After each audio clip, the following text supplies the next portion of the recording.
The closing bell has rung, but the business story continues. I'm Robert Tan, you're watching Business Brief. Let's get started. U.S. President Donald Trump rules out the use of nuclear weapons in Iran. Fuel prices are expected to go down for a third week in a row. And workers of South Korean tech giant Samsung protest pay disparities.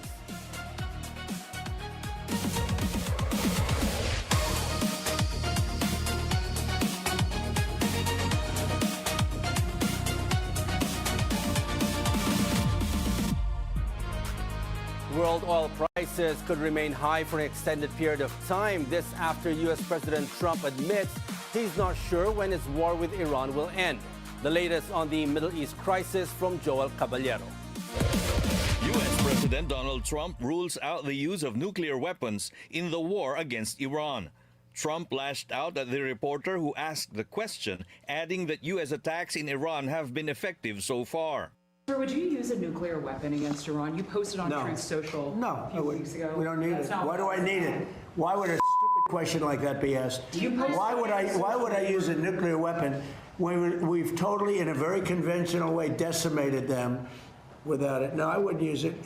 A nuclear weapon should never be allowed to be used by anybody.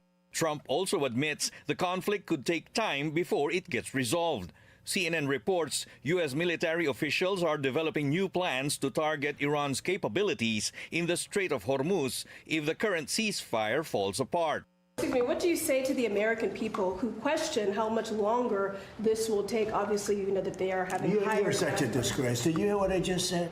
Vietnam. How many years was Vietnam? I understand, sir, but how many years was Vietnam? Deadline, so well, I did my I took the country out militarily in the first 4 weeks. I took it out militarily. Now all we're doing is sitting back and seeing what deal. And if they don't want to make a deal, then I'll finish it up militarily with the other 25% of the targets. We've hit 78% of the targets that we've wanted to hit. We've knocked out their manufacturing. Meanwhile, Iran's use of small fast boats to seize 2 container ships near the Strait of Hormuz could disprove claims that U.S. forces have disabled Tehran's naval threat. Iran is suspected to have hundreds or even thousands of these boats before the war with the U.S. broke out. Joel Caballero, Bilyonaryo News Channel. U.S. President Donald Trump announces the 3-week extension of the ceasefire between Lebanon and Israel.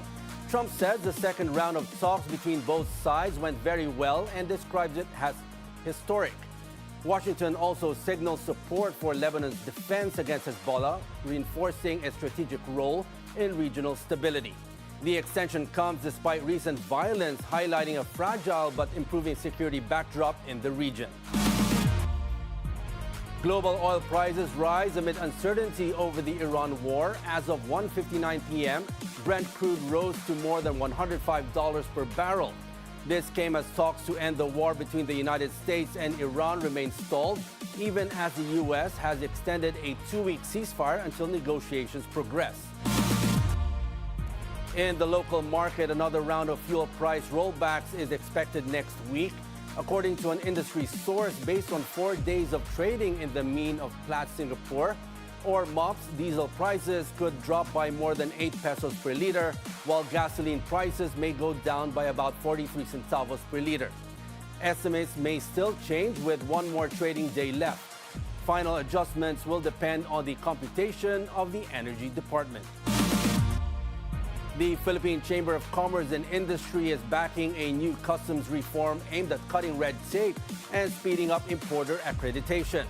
PCCI says the measure lowers compliance costs, improves transparency, and makes trade procedures more predictable for businesses.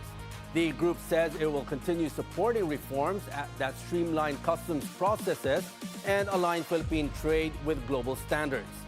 The Bureau of Customs extends importer accreditation validity to 3 years and introduces automatic renewals for qualified importers. Pope Leo condemns the killing of protesters in Iran. He was previously criticized by President Trump for not doing so. So while speaking out against the Iran war, the pontiff also decried the deaths of many civilians in the war and lamented the collapse of planned U.S.-Iran peace talks. I condemn capital punishment. I believe that human life is to be respected and that all people from conception to natural birth, their lives should be respected and protected.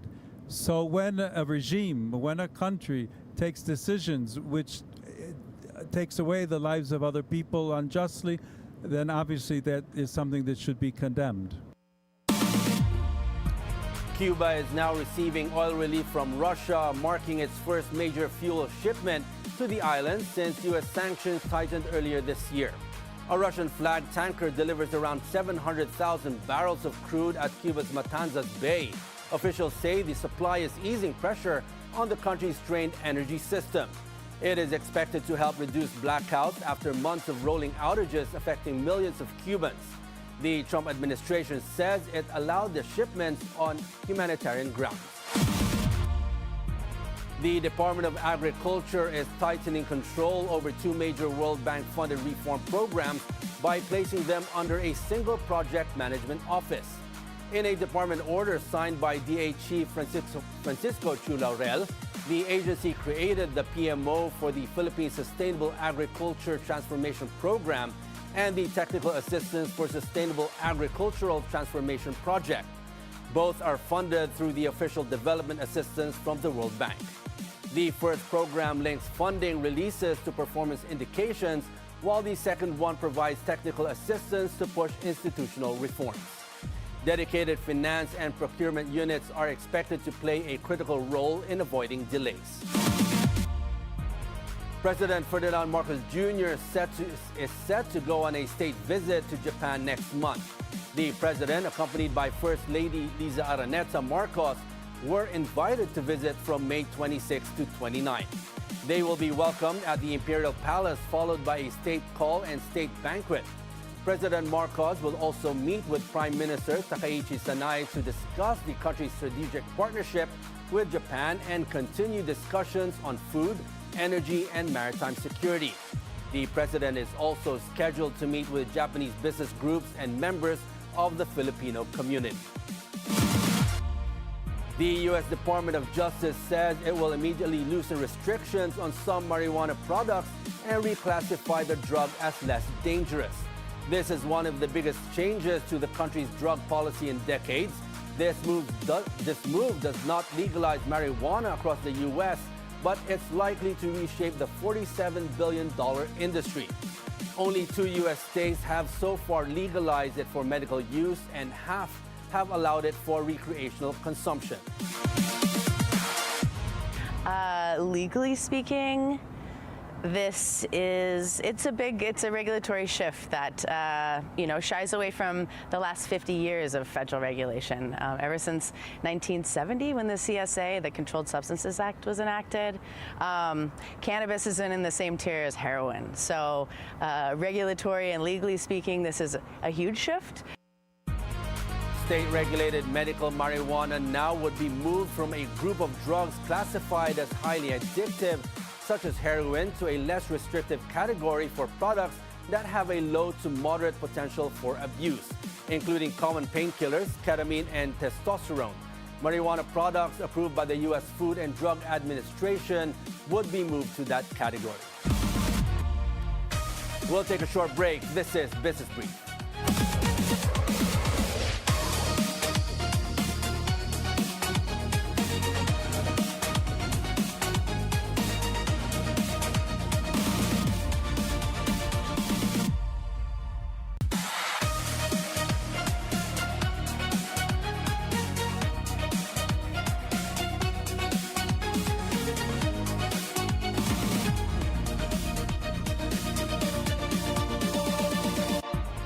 The central bank has raised interest rates again to fight inflation, but not all inflation is the same. With rising oil prices and ongoing global tensions driving costs, some argue we may be using the wrong tool for the problem.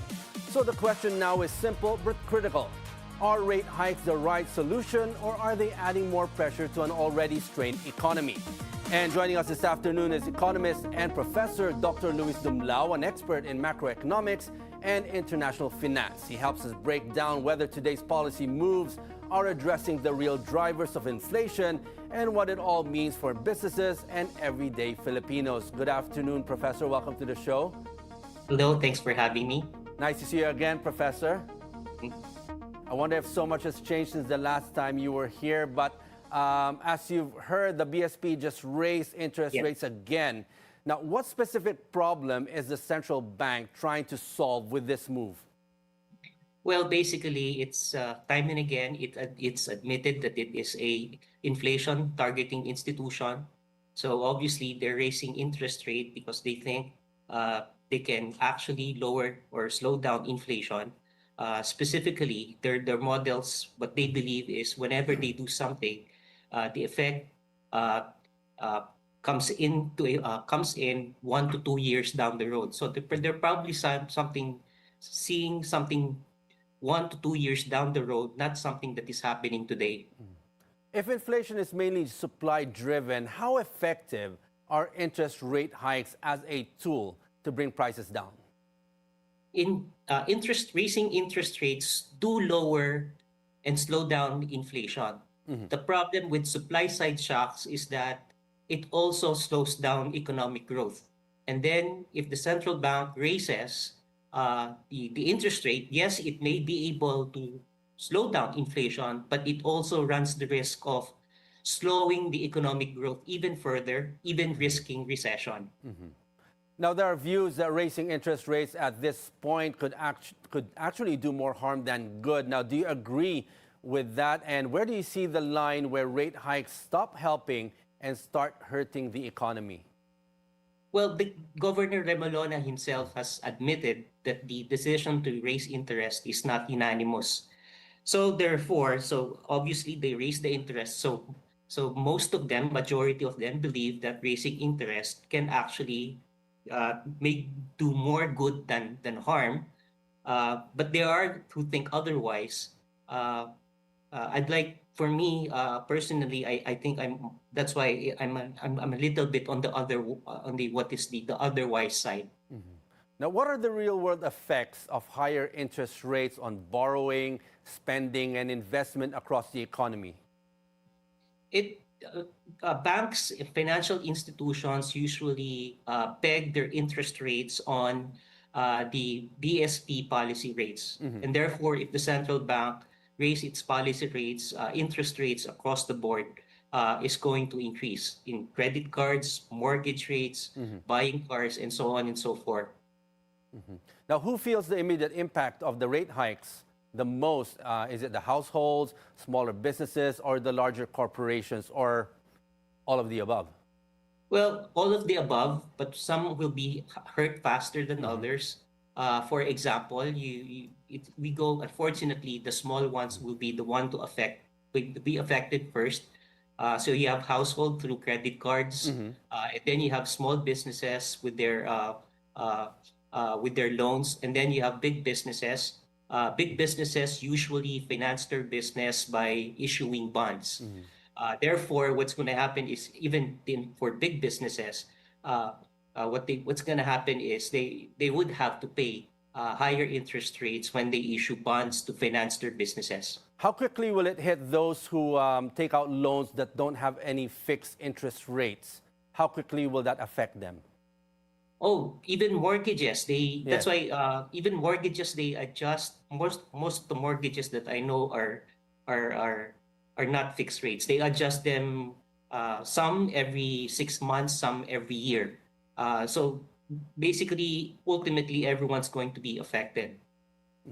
Now, how does this rate hike affect government finances, especially with existing debt levels that we have? So the government does not pay debt usually the government pays debt by issuing new debts. So what's going to happen is the retiring bonds, which have lower interest rates, will be eventually rolled out, and financed by issuing new bonds that will have higher interest payments. Now, if inflation is being driven externally, Professor, what policy options beyond interest rates should be considered today? But it's on the fiscal side, it should be targeted subsidies. Unfortunately, many of the subsidies that's provided are what is referred in economics as dynamically inconsistent. That is to say, the short-run best solution is to provide subsidy to traditional transport of goods and people.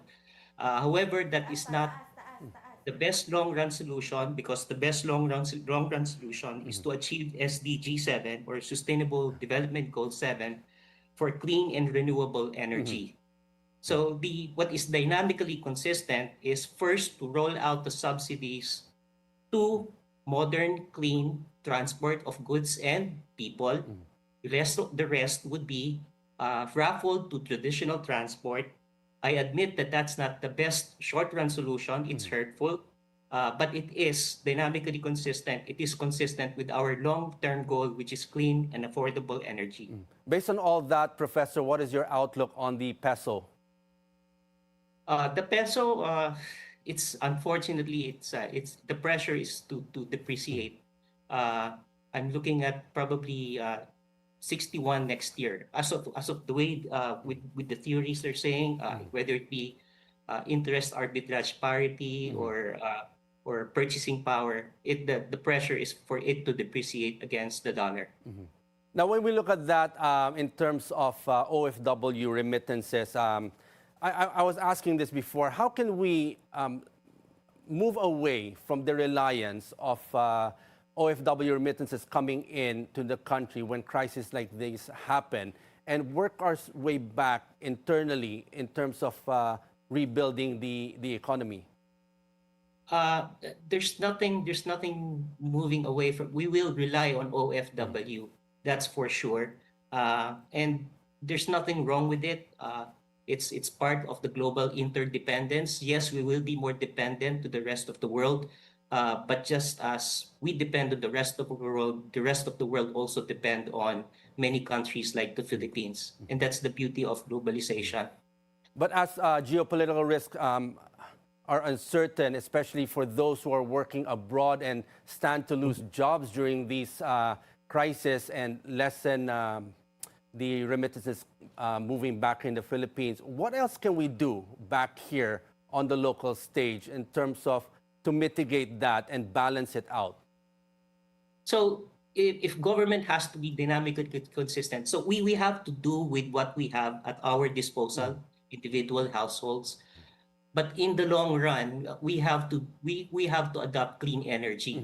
And it helps for government to send a signal that when they subsidize, they prioritize clean energy over traditional energy. Now, looking at the opportunities from this crisis, we are looking at building, let's say, technology back here, AI, introducing packed silica and all that, the things, that opportunities that are coming in.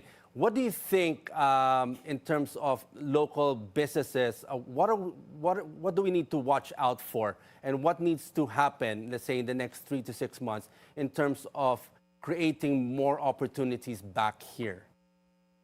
As much as, so obviously it's easier said than done given what's happening. It's a supply side shock, which means it's going to be inflationary and it can actually slow down the economy.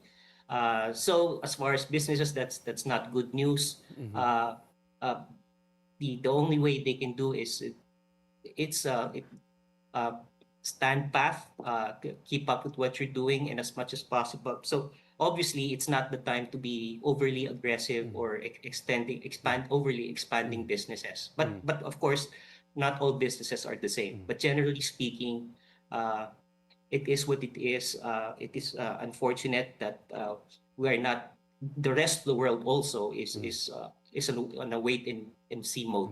Now, still looking at our MSMEs, besides the loan programs of support that are being done for the MSMEs, what other things do we need to look into to better support and create a stronger network for our MSMEs so that they start growing and become part of the supply chain? It's the MSMEs. So it's business as usual. It's wait and see. The government does not have the funding right now. It's So it's everything's not looking good so far, unfortunately. But to help the MSMEs, you have to just let them be and be part of the economy. Let them compete just as anyone else. And of course, whenever they use clean energy, you have to give them tax breaks, and whenever they side on social entrepreneurship, then the government must give them support. Professor, if this crisis drags on even for months, what are we looking at in terms of some of the MSMEs closing down, unemployment rising, underemployment even rising as well? What is your outlook?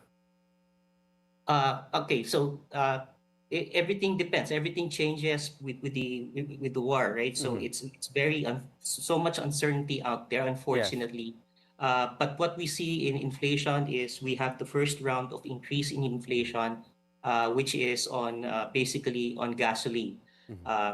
The following month, it will spill over. It will spill over to energy, and then food, and then and so on and so forth.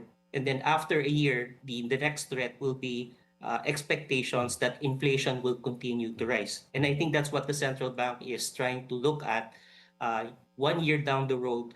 If it creates a vicious cycle of expected high inflation, that's the one that it's trying to tackle down. Now, as an expert in macroeconomics and international finance, Professor, what kind of advice can we provide the business community as well as the government in terms of what needs to be done right away? For the business, it's really very normal. Just continue with the business. Cautious expansion if there is to expand. We learned the lesson. The long-term goal is clean energy. There is so much uncertainty in traditional energy. So we have to use what we have in our disposal, but in the long run, we should be, even ourselves, we should be time consistent with our choices. That is moving towards the best long-run outcome, which is clean and renewable energy. Same goes with government when they make policies like subsidies. So something that is time consistent is what they have been doing with the subsidy of, for example, the MRT. Because MRT is mass transportation, and that's sustainable, that's clean, and it can eventually use renewable energy. Professor, what are your thoughts on reducing or suspending excise tax on both diesel and gasoline, even if we're seeing easing out and lowering of fuel prices in the past 2 weeks and hopefully in the coming weeks after that?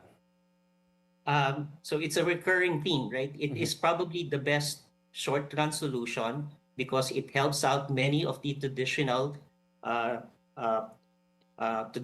transport of goods and services and people, but it is not the best long-run solution.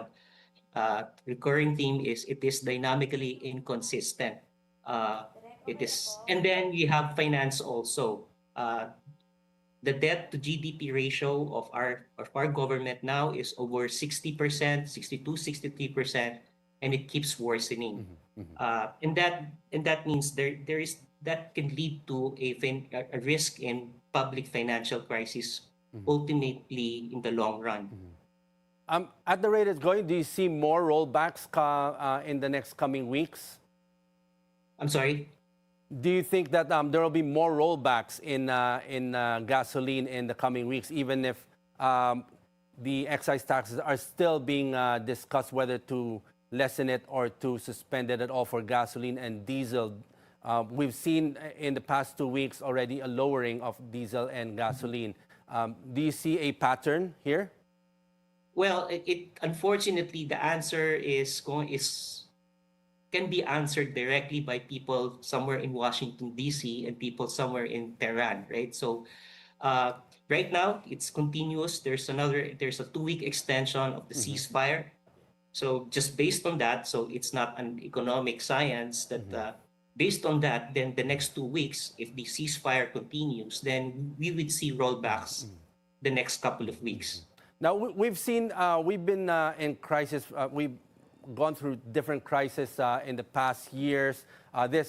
How different is the crisis that we're experiencing now, and what can we learn from it, and what needs to change so that in the future, the Philippines will not be that much affected in terms of geopolitical shocks? What we've learned right now, so the COVID-19 ended in 2022, and the finance world, the sun was shining 2022, 23, 24, 25, until what's happened started in February 28. That means what's happened is basically we did not fix our public finance, and now we are strangled with the fact that we are, because of our finance condition, should this crisis, should we get over it, the lesson that's drawn for it is when things are doing well, we have to recharge and fix our public finance so that when the next crisis comes, we will be more equipped and well-financed to help the suffering, whoever the victims of the next crisis will be. And from the lessons from the past, Professor, how can we build a stronger foundation in terms of our economy, in terms of our policy, economic and fiscal policies, so that in the future, again, like what I've mentioned, is so that future shocks, we will be able to actually mitigate some of those shocks if it were to happen again?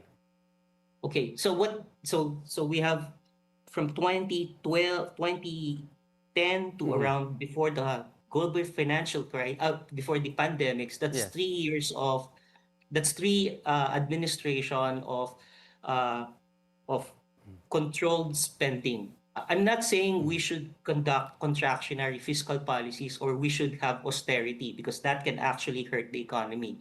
But what we should be doing is whatever we're spending, we should be investing it, and we should be outgrowing our debt. And that's what's happened during those times. We outgrew the debt. We did not pay the debt per se. We outgrew the debt so that when COVID came, we have some resilience. Yes. Enough resilience to help out the victims. And finally, Professor, what risks should we be watching over the next 6 to 12 months if both rates and global pressures remain elevated? The fear, I think, of the central bank, that's why it's raised its interest, is it is fearing that there will be a higher expectation of inflation 1 year down the road. And that's why I think it's raised its interest.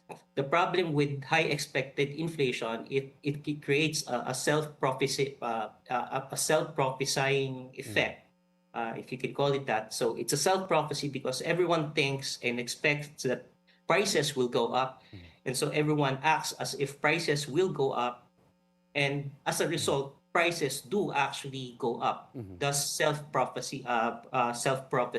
And that's what the central bank, I think, is trying to do. 1 year down the road, it is trying to stop and control that expectations. Okay, on that note, thank you very much, Professor, for joining us this afternoon. Thank you for sharing your insights and your thoughts. At least now our viewers will be able to understand a little bit better of what we're going through this crisis, and hopefully to be able to mitigate, and hopefully in the future things ease up, and we will no longer have to tighten our belts as we are doing right now. Thank you, Professor. Thank you. Okay, we'll take a short break. This is Business Brief.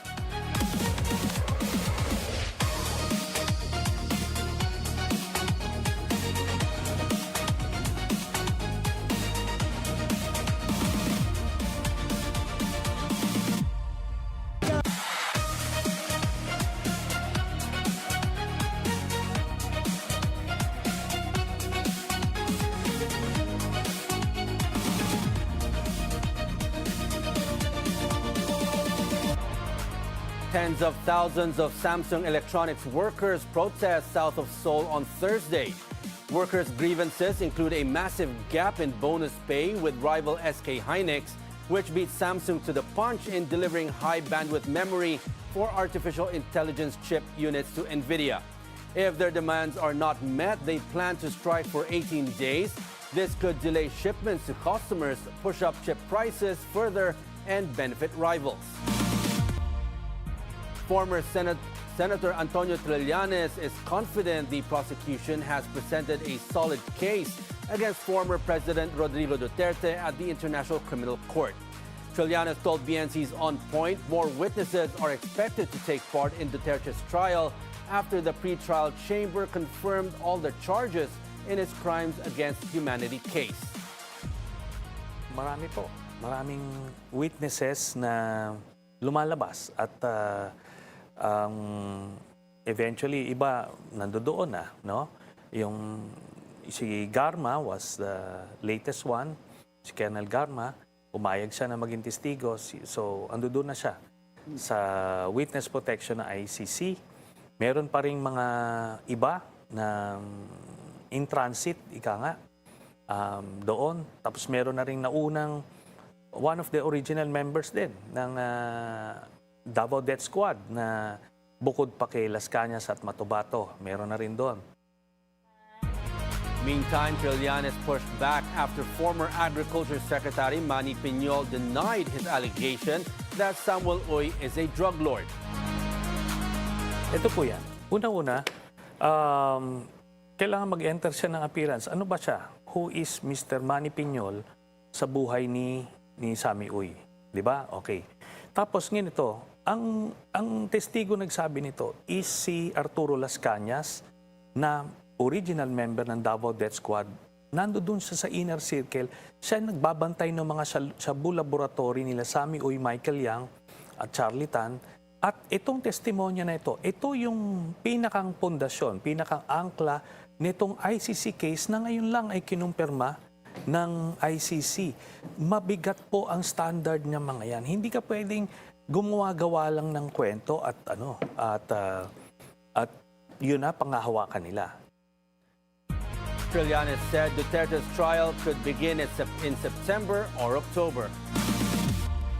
New Department of Tourism Secretary Bernadita Angara-Matay orders senior officials to submit courtesy resignations as she moves to reorganize the agency's leadership. The directive covers officials from Director 3 up to Undersecretary level, including coterminous, confidential, and acting positions. Most of those affected have reportedly complied but remain in their post on a holdover basis until the president acts on the resignations or issues further instructions. The move comes as Angara-Matay takes over from Cristina Garcia Frasco, signaling a leadership reset aimed at strengthening the DOT amid ongoing tourism recovery efforts. Former House Speaker Martin Romualdez is seeking the Ombudsman's inhibition from investigation on his alleged involvement in the flood control scandal. Romualdez's lawyers argued that Ombudsman Jesus Crispin Remulla and officials have long decided on his guilt. This despite what they say is the absence of a formal complaint or preliminary investigation. They say the Ombudsman should be impartial and any complaint must be handled by a neutral, independent body. We'll take a short break. This is Business Brief.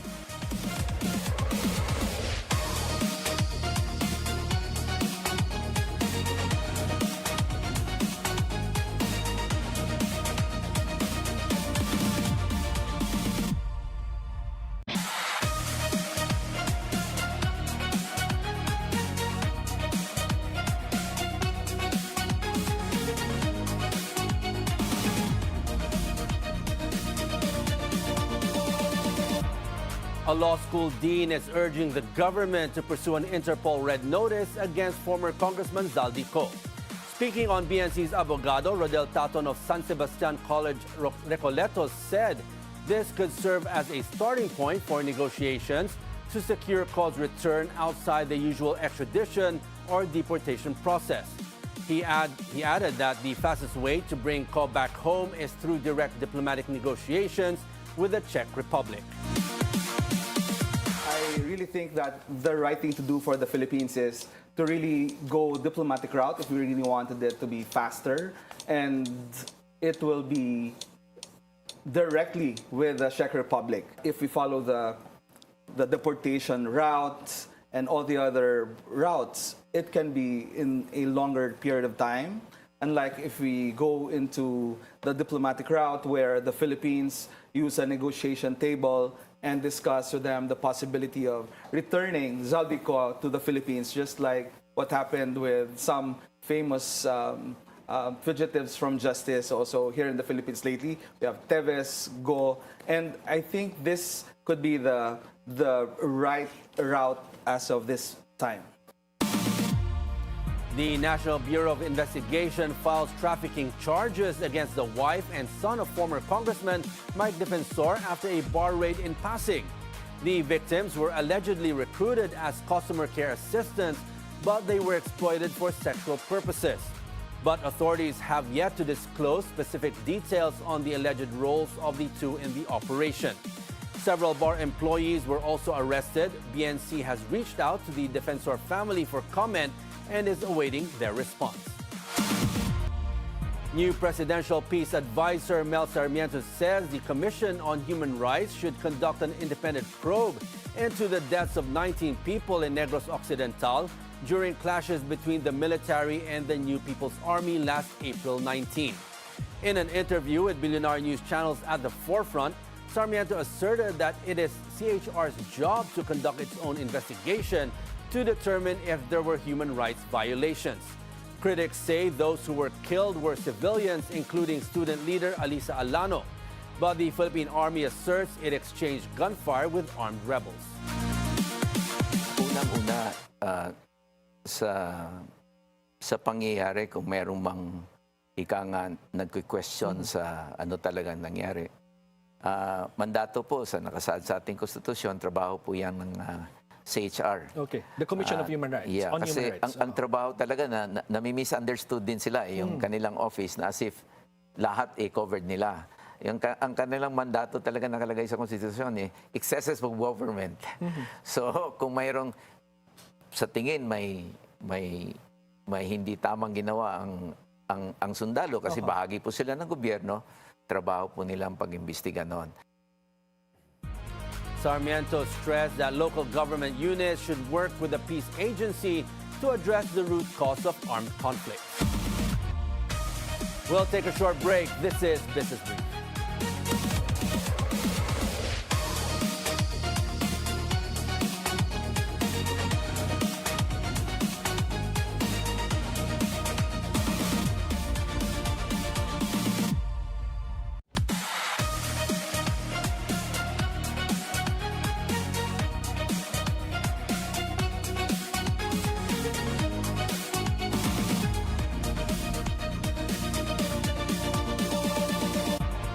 Shares of East West Banking Corporation hit a 52-week high.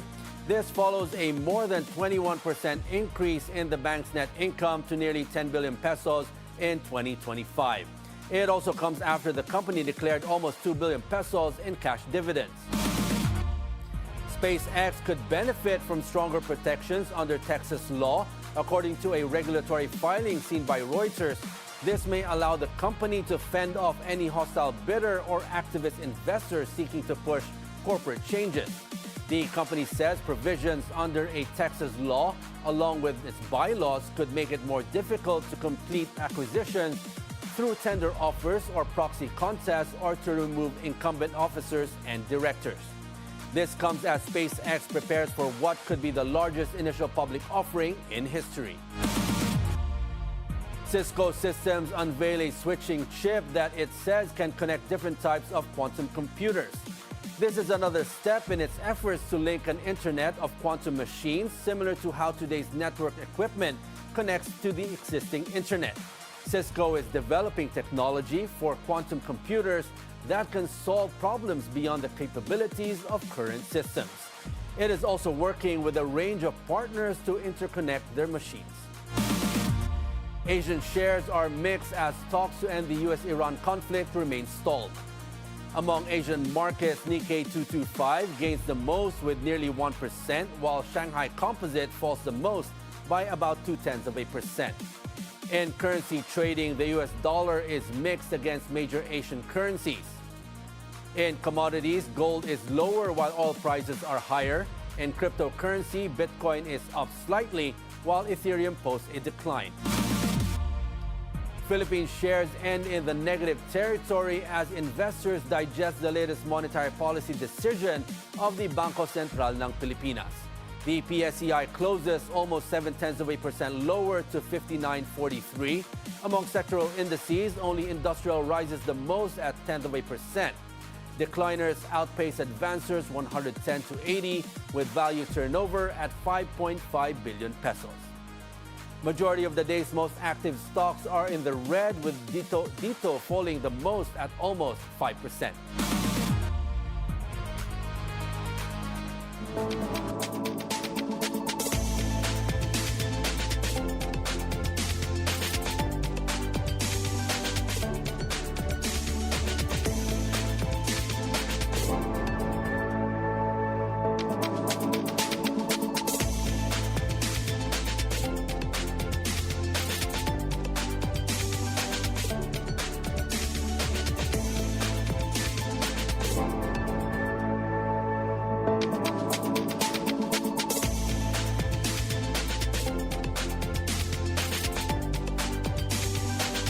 And that's a wrap for today's Business Brief. I'm Robert Tan. Join us again next week for the stories that help you plan your next big, bold business moves.